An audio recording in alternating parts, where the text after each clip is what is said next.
किसी गणराज्य या साम्राज्य की सुरक्षा से पहले आज प्रश्न राष्ट्र की सुरक्षा का है, उस राष्ट्र की जिसके गणराज्य भी अविभाज्य अंग है। अब कैकेय व कौरव, मगध व मालव को साथ साथ कंधे से कंधा मिलाकर भारत की सीमाओं की रक्षा करनी होगी। आचार्य, तक्षशिला की सीमाओं की रक्षा करने का उत्तरदायित्व हमारा कैसे हो सकता है? ये सीमाएं आपकी अपनी हैं। पर तक्षशिला की राजनीति से गणराज्यों का क्या संबंध आचार्य? हिमालय से लेकर समुद्र पर्यंत भारत एक है, उसकी पग पग भूमि हमारी अपनी भूमि है। पर उस पर हमारा अधिकार तो नहीं है, न हम उससे लाभान्वित होते हैं। यदि कोई आपके मस्तक पर आघात करे तो क्या आपके हाथ नहीं उठेंगे? क्या अपने मस्तक की रक्षा के लिए आपके चरण गतिमान नहीं होंगे? क्या आपकी बुद्धि आपकी रक्षा का प्रयास नहीं करेगी? अवश्य करेगी। आप उसी राष्ट्र के अंग है जिसका अभिसार व तक्षशिला मस्तक है गणमुख्य।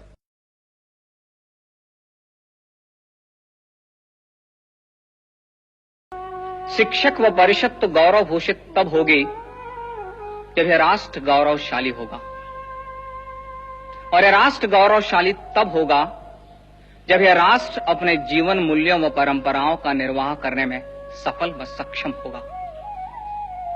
और यह राष्ट्र सफल व सक्षम तब होगा जब शिक्षक अपने उत्तरदायित्व का निर्वाह करने में सफल होगा। और शिक्षक सफल तब कहा जाएगा जब वह प्रत्येक व्यक्ति में राष्ट्रीय चरित्र का निर्माण करने में सफल हो।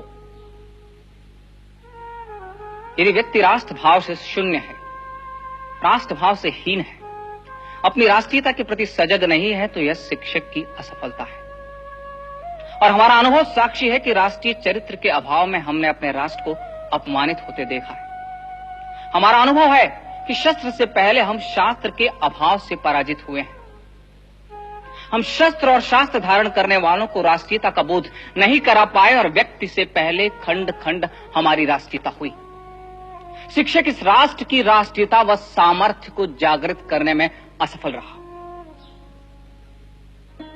यदि शिक्षक पराजय स्वीकार कर ले तो पराजय का वह भाव राष्ट्र के लिए घातक होगा। अतः वेद वंदना के साथ साथ राष्ट्र वंदना का स्वर भी दिशाओं में गूंजना आवश्यक है। आवश्यक है व्यक्ति व्यवस्था को यह आभास कराना कि यदि व्यक्ति की राष्ट्र की उपासना में आस्था नहीं रही तो उपासना के अन्य मार्ग भी संघर्ष मुक्त नहीं रह पाएंगे। अतः व्यक्ति से व्यक्ति, व्यक्ति से समाज व समाज से राष्ट्र का एकीकरण आवश्यक है। अतः शीघ्र ही व्यक्ति, समाज व राष्ट्र को एक सूत्र में बांधना होगा और वह सूत्र राष्ट्रीयता ही हो सकती है। शिक्षक इस चुनौती को स्वीकार करे वह शीघ्र ही राष्ट्र का नव निर्माण करने के लिए सिद्ध हो। संभव है कि आग के मार्ग में बाधाएं आएंगी, पर शिक्षक को उन पर विजय पानी होगी और आवश्यकता पड़े तो शिक्षक शस्त्र उठाने में भी पीछे ना हटे। मैं स्वीकार करता हूं कि शिक्षक का सामर्थ्य शास्त्र है, पर यदि मार्ग में शस्त्र बाधक हो और राष्ट्र मार्ग के कंटक सिर्फ शस्त्र की ही भाषा समझते हो तो शिक्षक उन्हें अपने सामर्थ्य का परिचय अवश्य दे।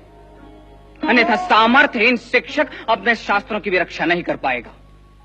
संभव है कि इस राष्ट्र को एक सूत्र में बांधने के लिए शिक्षक को सत्ताओं से भी लड़ना पड़े, पर स्मरण रहे कि सत्ताओं से राष्ट्र महत्वपूर्ण है, राजनैतिक सत्ताओं के हितों से राष्ट्रीय हित महत्वपूर्ण है। अतः राष्ट्र की वेदी पर सत्ताओं की आहुति देनी पड़े तो भी शिक्षक संकोच न करे।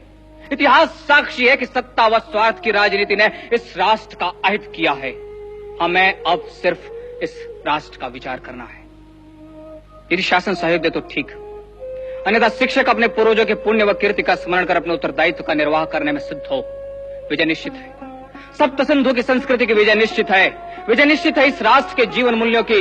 विजय निश्चित है इस राष्ट्र की। आवश्यकता मात्र आवाहन की है।